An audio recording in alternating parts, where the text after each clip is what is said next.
After you. No, after you. No, after you. Hey, Mr. Civello, after you. No, after you. In the back. Welcome to Watch Mojo, and today we're counting down our picks for the films involving participants in organized crime that don't get enough attention. You tell me about a guy that's gonna get hit, 15 minutes later he gets hit. You tell me about some guys in a job, but you don't tell me till they're coming out the door with the money. Now, that's not helping Uncle Eddie. You gotta put your whole soul into it. Number 10, Sexy Beast. Do it. This is madness. I've had enough of this crime and punishment bollocks. I'm happy here. I won't let you be happy, what should I? A retired criminal being called back for one last job isn't the most original premise in the world, but execution is everything. Gal is enjoying his new life in Spain, lounging around his pool, having dinner with his wife and friends. Sudden? No, it's very far from sudden. Teddy's been working on this for 5 months. Dan almost that. I've been in on it for 2. It's not sudden. Preparation, preparation, preparation. However, his old associate Don shows up, insisting Gal come back to help rob a bank, and he won't take no for an answer. Ben Kingsley is terrifying, obnoxious perfection as Don, with his foul-mouthed, obstinate attitude dominating every interaction. From its title to its darkly comedic tone, Sexy Beast swerves in many unexpected directions, yet it's all the more entertaining for its unique choices. Why don't you just put the cigarette out? What's that, Sancho? You want me to cut your hands off, use it as an ashtray? Yeah, I'll put it out, providing you're prepared to let me stub it out on your eyeball. Number 9, Carlito's Way. When most people think of director Brian De Palma and actor Al Pacino's work together, they think Scarface. That plus the 90s being filled with exceptional gangster movies meant that Carlito's Way is often underrated. Let me assure this court that I am through walking on the wild side. That's all I've been trying to tell you. I have been sick with the social ills known in the ghetto, but my time in the sterling correctional facilities of Greenhaven and Sing Sing has not been in vain. I've been cured. Pacino stars as Carlito Brigante, a Puerto Rican gangster trying to go straight after getting out of prison. That's who I am. That's what I am, right or wrong. I can't change that. However, he's constantly pulled back into old habits. Okay, Benny Blanco from the Bronx. The chick, Steffi, belongs to the club. Now, if I ever see you here again, you die. Just like that. Despite initially receiving a lukewarm reception, Carlito's Way has acquired quite the following since its release, with its excellent performances, great direction, and many iconic scenes making it a firm favorite among gangster movie aficionados. Number 8, The Drop. We could probably do a whole list of underrated crime dramas starring Tom Hardy. The guy's done enough of them. There are a few others we consider too, like the Depression-era Lawless. I'm the one who's going to make your life real difficult from now on if you don't toe the line, country boy. Don't you ever touch me again. Or Legend, where he pulls double duty as twins. Wow, no. However, our pick goes to The Drop. The film follows Hardy as Bob, a bartender whose bar is used as a drop for money used by the Chechen mob. So what have you done to get my father's money back? Well, we put the word out. Yeah. In the neighborhood. That's right. They get the word out in the neighborhood. Yeah. So the word is out there, huh? The word. That's right. Yeah. With my money. While it's slower paced than many in the genre, The Drop is worth it, with excellent character work, particularly from James Gandolfini in one of his final performances. Put it in the Ziploc, but it's all there. You can count it. Ziploc? Yeah, well, it was a little wet, and I wasn't gonna dry it, but we don't have a dryer. So I figured I'd put it in a Ziploc. If you spread it out on a table, it should be good come the morning. Number 7, The Long Good Friday. What the bloody hell was Colin doing with a Limehouse minicab driver in Belfast? Colin can't drive. Oh, that makes sense. Sometimes you just have a terrible day. Harold Shand has a particularly bad one, and considering he's a ruthless London gangster, that's saying something. You need $1 million computer to understand this. To do such a thing, it's outrageous. Outside of church, You don't go crucifying people outside the church, not on Good Friday. His attempts to go legitimate are hindered by a series of bombing attacks on his properties. Shand has to juggle appeasing his overseas partners while also hunting down those responsible to get revenge. The UK has dozens of exceptional gangster movies, yet despite being critically acclaimed, The Long Good Friday still doesn't get enough attention, at least on this side of the pond. Us British, we used to have a bit more vitality, imagination, touch of the Dunkirk spirit, know what I mean? Bob Hoskins delivers a powerhouse performance throughout, and the soundtrack, which makes heavy use of synthesizers and saxophone, absolutely slaps. Number 6, Layer Cake. I need someone who's a bit cute, a bit of a smooth operator, not a two-a-penny loudmouth, too many grasses around.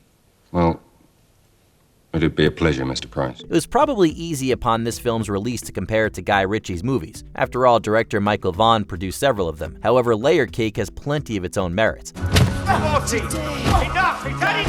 The film follows an unnamed drug dealer played by Daniel Craig, whose clever plans lead to greater success, despite his desire to leave the criminal life behind. Craig's charismatic performance may have helped him land his more famous role as James Bond, but Layer Cake has a fantastic supporting cast too, as well as plenty of twists, turns, and double crosses that'll keep you guessing until the very end. How does it look?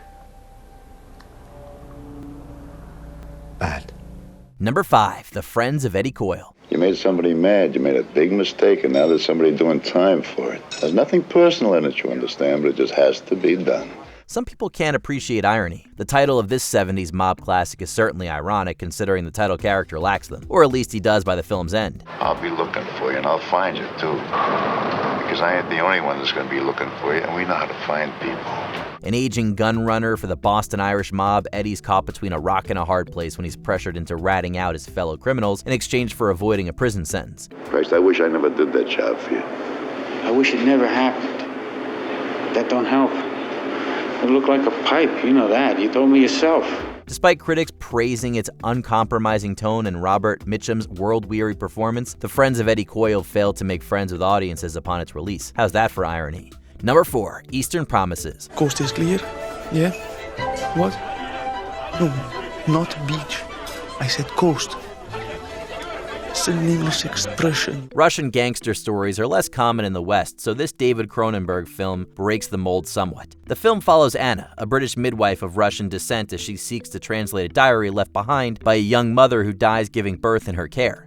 How much do you want for it? Has sentimental value. Ah. Sentimental value. I've heard of that. Her investigation brings her to London's Russian mob, where she encounters a driver-slash-hitman named Nikolai, whose sinister nature hides inner virtue. While critically successful upon release, Where do you live, Anna? Not far. But I can just drop by and pick it up. Or maybe I can drive you home.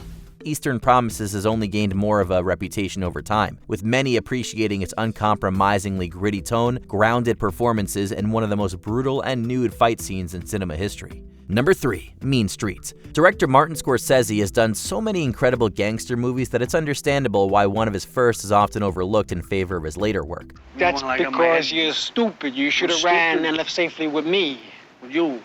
I'm stupid for getting my head punched in. You schweinhund. Mean Streets follows Charlie Kappa, a young mobster torn between his desire for redemption and his obligations to his Mafia family, particularly where his hot-headed friend Johnny Boy is concerned. Boy, I'm gonna pay him next week. I'm gonna pay you. The film features breakout performances from Harvey Keitel as Charlie and Robert De Niro as Johnny Boy, and creates wonderfully personal stakes for its protagonist. Mean Streets was also influential on several notable actors and directors such as Spike Lee. Where's the rest? Yeah, where's the rest?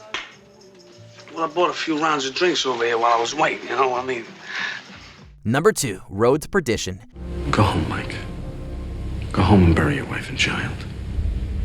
Without blessing. This Depression-era gangster film has absolutely everything going for it, yet it still isn't talked about nearly enough. It stars Tom Hanks as a mob enforcer who must go on the run with his son after their family's killed. I'd like to apologize. You would like to apologize? Try again. Road to Perdition features an all-star cast with supporting actors including the likes of Paul Newman, Jude Law, and Daniel Craig. Along with the spectacular performances, the film features gorgeous cinematography as well as excellent direction by Sam Mendes. So when do I get my share of the money?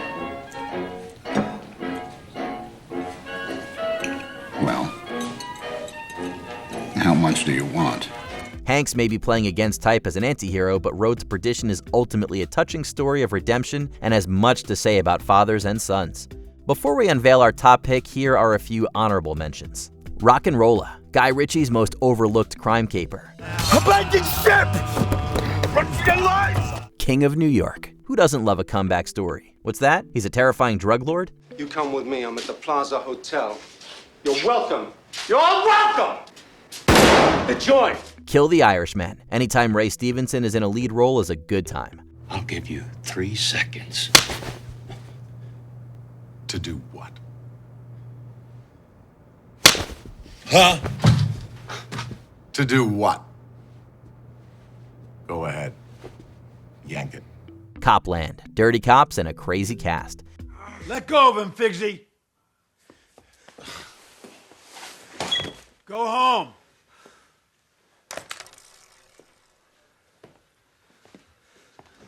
You all right, Jack? Let me look at you.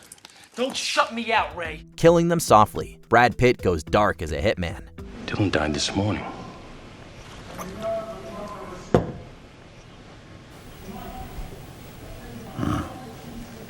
They're gonna be very sorry to hear that.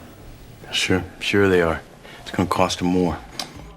Before we continue, be sure to subscribe to our channel and ring the bell to get notified about our latest videos. You have the option to be notified for occasional videos or all of them. If you're on your phone, make sure you go into your settings and switch on notifications. Number 1, Miller's Crossing. Friendship, character, ethics.